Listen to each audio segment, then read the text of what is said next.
আসসালামু আলাইকুম। তোমরা সবাই কেমন আছো? আর তোমাদের ঈদের দিনটা কেমন কাটছে?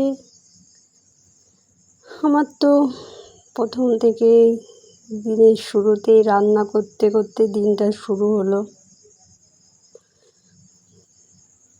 তো তোমাদের দিনটা কেমন কাটছে, ঈদের দিনটা কেমন কাটিয়েছো সবাই জানাবে প্লিজ। আমি তো এখানে রান্না করতে শুরু করে দিয়েছি। তো তোমরা কে কী করলে ঈদের দিন আমাকে জানাবে। রান্না করতে করতে অনেক দেরি হয়ে গিয়েছিল। দেখছি রান্না করতে করতে বিল্লুটা চলে এসেছে মাংস সেন্ট পেয়ে। এই বিল্লুটা আমাদের বাড়িতেই থাকে, ওর ইচ্ছা অনুযায়ী। আসলে ছোটোবেলা থেকে একে পুষিনি তো, তাই ও বাইরে বাইরে মাঠে কোথায় কোথায় থাকে, যখন ইচ্ছা হয় তখন আসে, এসে আবার খেয়ে আবার চলে যায়। আমার একটা বেড়াল ছিল, মারা গিয়েছে, তার জন্য আর পুষি না।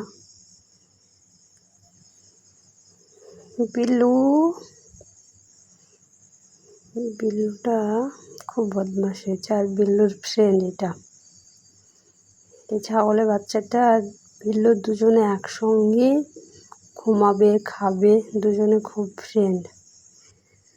তারপরে এবার খাওয়া দাওয়ার পালা।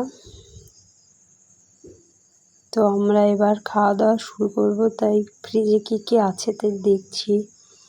এখানে সামাই রান্না করেছি।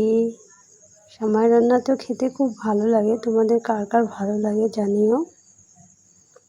আমার বেশ ভালোই লাগে খেতে। মিষ্টি ওটা খাই না, বাট মোটামুটি বেশ ভালোই লাগে। এরপরে মিষ্টি, এটাও ভালো।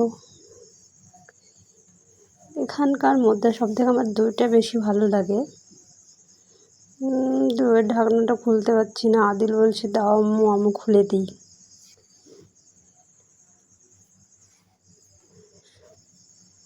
এবার এগুলো সব খাবো বসে বসে সবাই মিলে।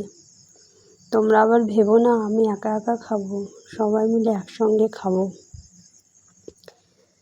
তারপরে খাওয়া দাওয়া কমপ্লিট করে এক জায়গায় ঘুরতে যাওয়ার কথা আছে, দেখি যাই কি না।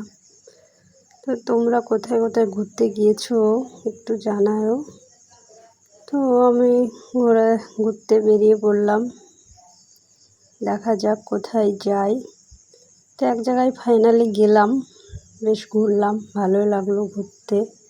তো অনেক ভিড় ছিল, তার জন্য বেশিক্ষণ দাঁড়াইনি, চলে এসেছি। তো কালকে এক জায়গায় ঘুরতে যাওয়ার প্ল্যান আছে, দেখি যদি যাই তো তোমাদের সঙ্গে তো নেক্সট ব্লগ শেয়ার করবই। তারপরে ঘুরে আস্তে আস্তে তো ঘোরাঘুরি করতে করতে অনেকটা রাত্রি হয়ে গেল।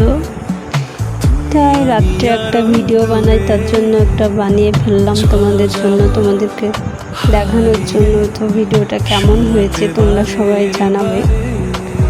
তো সবাই ভালো থাকবে, সুস্থ থাকবে, ঈদের জন্য আনন্দ করবে। আল্লাহ হাফেজ, good night, tata, bye bye.